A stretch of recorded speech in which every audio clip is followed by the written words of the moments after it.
Sadman net বিটির পক্ষ থেকে সবাইকে স্বাগত। আমরা যে গুগল ক্রোম ব্রাউজারটি আছে সেই ব্রাউজারটি ওপেন করে নেব। নেওয়ার পর আমরা আমাদের সার্চ বাটন অপশনে গিয়ে লিখব PESP। লেখার পর দেখেন যে প্রথমে একটা সাইট চলে এসেছে PESP ফাউন্ড গভ বিডি, যে সাইটটি আছে আমরা সেই সাইটটিতে প্রবেশ করব। তারপর এখানে আমাদের ইউজার আইডি, পাসওয়ার্ড এবং ক্যাপচারটি লেখা আসবে।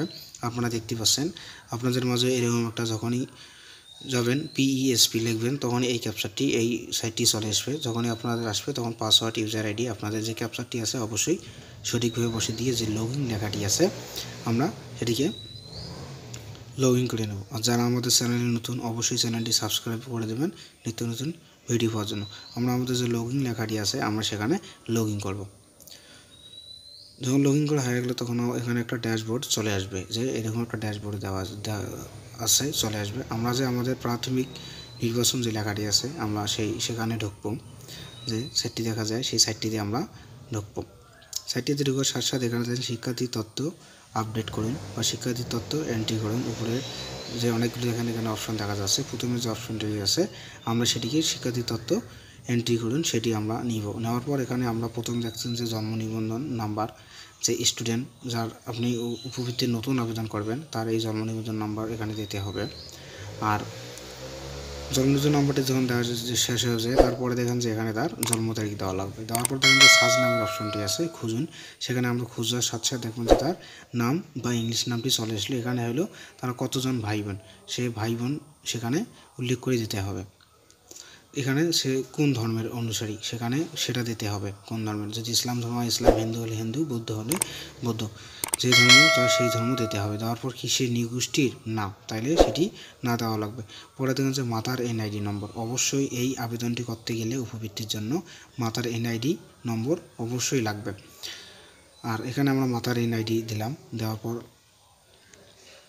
জন্ম তারিখ দেওয়ার পর যে খুঁজুর লেখাটি আছে আমরা সেখানে খুঁজবো। খোঁজার সাথে সাথে তার এখানে তার যে নাম আছে সেই নাম এখানে চলে আসবে। আপনারা দেখতেই পাচ্ছেন। ভিডিওটা না টেনে সম্পূর্ণ ভিডিওটা শেষ পর্যন্তই দেখতে থাকুন। যখনই আমরা খুঁজলাম তখনই খোঁজার সাথে সাথে তার নাম এখানে চলে আসলো। হওয়ার পর দেখেন যে তার বাংলা নাম, ইংলিশ নাম চলে আসলো। পরে দেখেন যে ফোন নম্বর, আসলে সেই নগদ, যদি এখানে নগদ নাম্বার অবশ্যই বাধ্যতামূলক দিতে হবে, সেটা যেন মায়ের থাকে। যদি পিতার থাকে তাহলে আমরা পিতার যে অপশনটি নিচে আছে সেখানে দেব। এখানে সে একই অপশন যেভাবে আমরা তার মায়ের উপরে যে ফিল আপ করেছিলাম সেটি নিচেরটাও এখন তার বাবার ওই একই রকমে ফিল আপ করে নেব। খুঁজুন।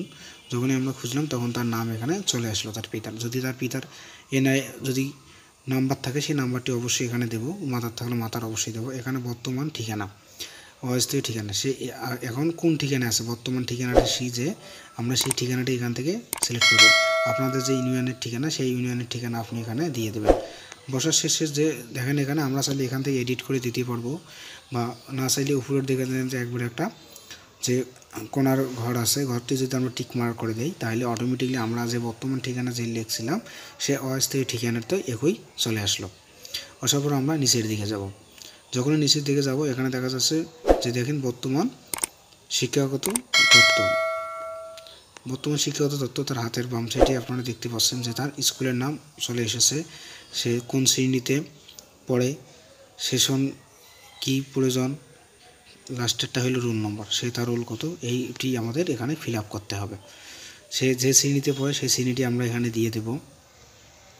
যদি শ্রেণীটি আমরা যখন যে শ্রেণীতে পড়ে সেই শ্রেণী, যদি তার কোনো শিফট থাকে বা প্রথম শিফট যদি প্রযোজ্য নয় আপনারা প্রযোজ্য দেবেন। এখানে তার রোল নম্বরটি আছে সেই রোল নম্বরটি আমরা এখানে দিয়ে দেব।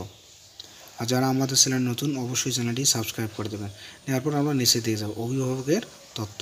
এখন সেই নাম্বারটি তার পিতার দিয়েছিল না মা দিয়েছিল না তার বড় ভাই দিয়েছিল সেটি এখানে শো করবে। এখানে দেখেন যে মাতা, পিতা, ভাই, বোন, অন্য কেউ থাকলে সেটিও আমরা এখানে যুক্ত করে দিতে পারবেন। কেন তার মার ID কার্ড তার নাম্বার দিয়েছিল বিকাশ নাম্বার, সেই নাম্বারটি আমরা ওখানে দিয়ে দিয়েছি, তাই আমরা তার মা এখানে দেবো। নিচে পেমেন্ট অপশান, আসলে এটা কিসের মাধ্যমে এই টাকাটি দেওয়া হবে সেটিও এখানে চলে এসেছে। আসলে এটা নগদের মাধ্যমে দেওয়া হয়ে থাকে, এটাই আপনারা ওই নগদ ওখানে দিয়ে দেবেন। আজকের ভিডিও এই পর্যন্ত। যদি ভিডিওটি আপনাদের ভালো লাগে অবশ্যই একটা লাইক, কমেন্ট, শেয়ার করবেন। সবাইকে ধন্যবাদ।